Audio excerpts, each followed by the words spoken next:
Welcome to episode 8, guys. Here at the Oak Creek Whitetail Ranch. Donald's gone this week. He had some problems with his mom down in Arkansas, but he's gone. So we're here making the episode.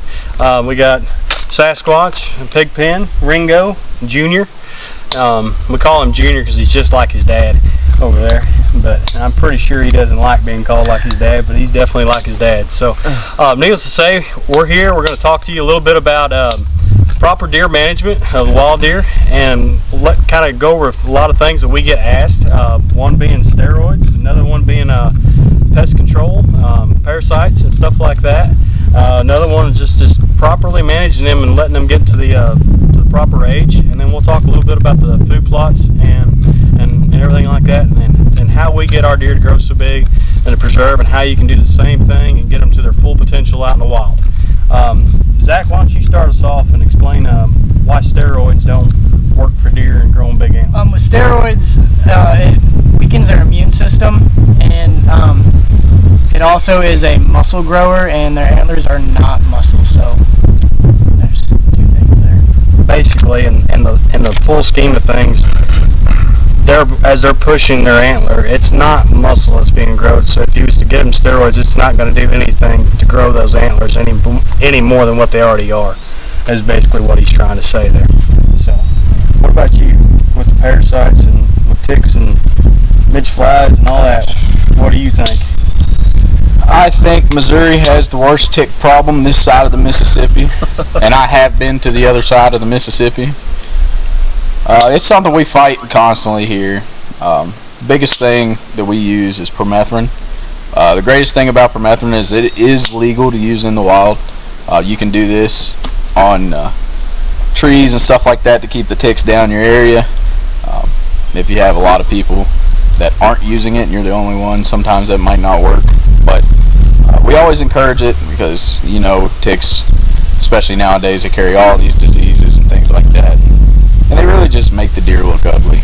You see a deer in the summertime, there's ticks all over them. It's droopy ears. It's really an eyesore. So not only is it an eyesore, but it affects their health as well. They get things like tick fever, and they'll pretty much turn yellow from that. I mean, you can just tell. They get other things as well. The biggest one that people always ask about, and it's everywhere you go, is EHD. And blue tongue. Yeah. It's nowhere is really immune to it. It happens in a midge fly. It's very common in cattle. I think there's 12 different strains of it or something like that. I mean, there's a lot that goes with it, and the more we can do to keep those midge flies down around here, the better off we are. And we do that with our fogger.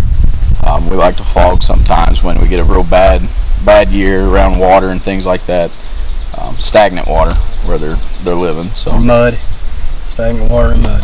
So there's a couple of things that we like to do that you could also do as well on your own property that would help your deer and help the herd during the summer when they're fighting off these parasites. What about some proper management? How do you get the deer to grow so big? And what do you think? What can they do?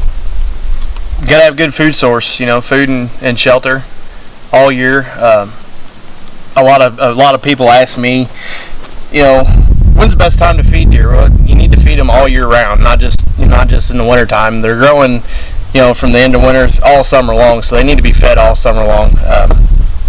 And when you're trying to get your herd, buck to doe ratio is a big thing. You need to keep your doe ratio down a little bit and let your bucks, you'll have more bucks running around your property if you have fewer does during the rut. That's especially. What else? What about some age classes? What's a big thing you see with the wild deer herd, and especially in Missouri, we see a lot of this. We get a lot of people ask us how old a deer is, and we tell them 3 years old a lot of times. But I get a lot of pictures sent to me, and and a lot of my friends even, they're like, "Hey, how old is this deer?" And I look at it and I tell them it's probably 3 or 4 years old, but really, with our experience, it's probably more of a yearling or a 2-year-old at the most. You let them grow, let them walk, and every year they're going to get bigger, and you can really tell on the mass that they carry and the frames on their bodies. Their chest is just way deeper with a mature 3 or 4, 5-year-old buck. You get that swag back. They get a swag back, exactly. So just let the young ones go, and you're going to see some results. Button bucks, well, that's another thing. You see a lot of people shooting button bucks. You don't even give them a chance of doing that.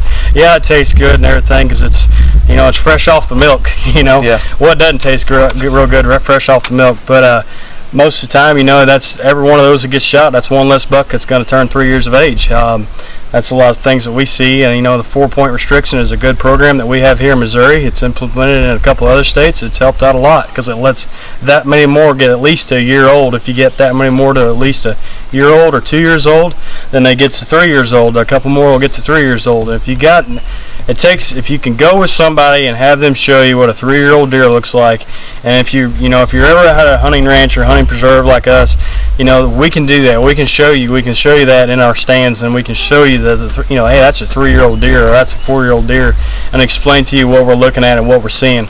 And that really helps us and helps us to manage our property and make sure that we're getting those animals to 3 and 4 years of age. I kind of want to back up here on what you said about the food. It's really important to know that it's not always legal to feed your deer.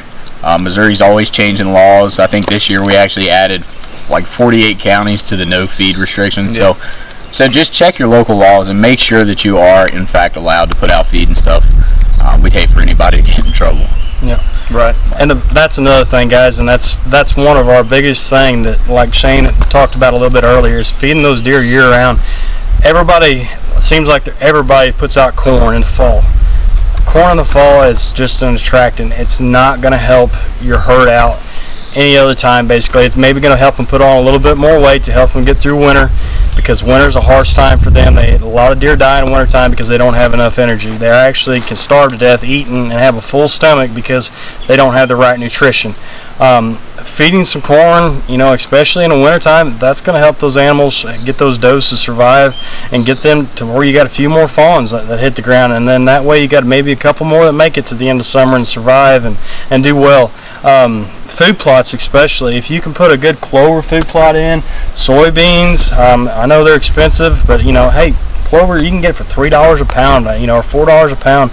You put a pound of it out, and it's you've done more good with that 1 pound of clover than what you really thought about doing with maybe a bag of corn, because that clover is going to last all spring and all summer and all fall, and it's going to do a lot of good. And we showed some vitamin and mineral lick sites that we put out. That is a tremendous aspect as far as for keeping the animals healthy. They got to have those vitamin and minerals, and especially if you can feed a little bit of corn, and it ain't going to take much. A pound of corn's got like 800 to 1,000 calories in it for these animals. Whenever you can add 800 to 1,000 calories in such a small amount for these animals, that's going a long ways. Clover, yeah, it's a great thing, but it takes a much larger volume for them to get the same amount of calories. They'll get it, but they if you can feed them animals a little bit, if it's legal to feed, if you can feed them a little bit year-round. Texas is a perfect example of this, where they've fed their animals year-round, and it's showed proven results down there on how they've done that with their wild deer. They've got some of the best wild deer population there is. Iowa's another one. If you look at it, they've got corn, soybeans, all these great things that make great food plots, and the farmers hate them because the deer are thriving because they're sitting there and they've got the great nutrition. If you look at it and look at each place in the country where the great deer are being grown, especially, Missouri used to be the same way, and especially in northern Missouri, there was a lot of crops, a lot of big deer, in the past few years because of killing a lot of deer off, and, some EHD and stuff like that came through. It's been a little weaker, but it'll come back, and it always has and always will. But as far as everything goes and what we've seen, we've talked a little bit here, and we'll go into an episode 8B, this next, be looking for it, and we'll show you our permethrin rollers. We'll show you some deer, some antlers that we've got that are yearlings, 2-year-olds and 3-year-olds, and how they progressed, and so that way you guys get a better idea of what we're talking about. I want to ask you something, and we didn't plan this, so I'm going to put him on the spot. And this is all opinion. There is some science behind it, but what would you say is the best thing to plant for a food plot? Say, like your local guy has 100 acres. He's going to go out and plant a little food plot. What's the best thing to put in the ground? For me, I like a good white clover because it's going to provide nutrition year round. Even in the wintertime when it warms up a little bit, it'll start to grow. Yep. That is optimal for those deer to get those. It's got good protein. A lot of times you'll see that somewhere between the 18 to 24% protein, which is good because they need that protein, but they don't have to. They can eat just a little bit of it, and it goes a long ways. And then it's from all spring. It might dry up a little bit in the summertime, but it's still there. It's still doing well. While soybeans, you got to plant them, or winter wheat, it's good, and then once it gets so big, they don't eat it. So to me, it's clover. I like a good white clover, and we have a lot of white clover food plots here, and that's the reason why. It's cheap. It lasts five years if you manage it properly, and it works. Especially when Donald's gone, I'm sure he'll be writing some stuff on the blogs and putting his two cents in there because he's got a lot of good remarks that he likes to talk and tell everybody about. Man's been in the industry for what? How long you guys been in it now? Like 15 years? Probably, yeah. Something like that. So he knows his stuff. He's been a part of teaching each and every one of us. I've been with him for going on 9 years, and I've learned a lot, and he teaches me something new every day. So if you guys got any questions or anything, this is some of the questions that we've gotten over the years. As far as everything goes, just give them to us, holler at us, just send us a text or email or any way that you want to send us a question. We'll be more than happy to answer them or tell you what we think.